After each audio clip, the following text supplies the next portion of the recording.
స్కాములు చేస్తూ ప్రతిభావంతుల జీవితాలను దారుణంగా దెబ్బతీసిన పరిస్థితి ఈ రాష్ట్రంలో గాని ఈ దేశంలో గాని ఎక్కడైనా జరిగింది అని అంటే అది ఒక్క వైఎస్ఆర్సీపీ ప్రభుత్వంలో మాత్రమే జరిగిందని గర్వంగా చెప్పగలుగుతాను.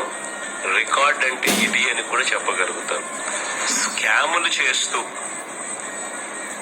ప్రతిభావంతుల జీవితాలను దారుణంగా దెబ్బతీసిన పరిస్థితి ఈ రాష్ట్రంలో గాని ఈ దేశంలో గాని ఎక్కడైనా జరిగింది అని అంటే అది ఒక్క వైఎస్ఆర్సీపీ ప్రభుత్వంలో మాత్రమే జరిగిందని గర్వంగా చెప్పగలుగుతాను. రికార్డ్ అంటే ఇది అని కూడా చెప్పగలుగుతాను. స్కాములు చేస్తూ ప్రతిభావంతుల జీవితాలను దారుణంగా దెబ్బతీసిన పరిస్థితి ఈ రాష్ట్రంలో గాని ఈ దేశంలో గాని ఎక్కడైనా జరిగింది అని అంటే అది ఒక్క వైఎస్ఆర్సీపీ ప్రభుత్వంలో మాత్రమే జరిగిందని గర్వంగా చెప్పగలుగుతాను. రికార్డ్ అంటే ఇది అని కూడా చెప్పగలుగుతాను.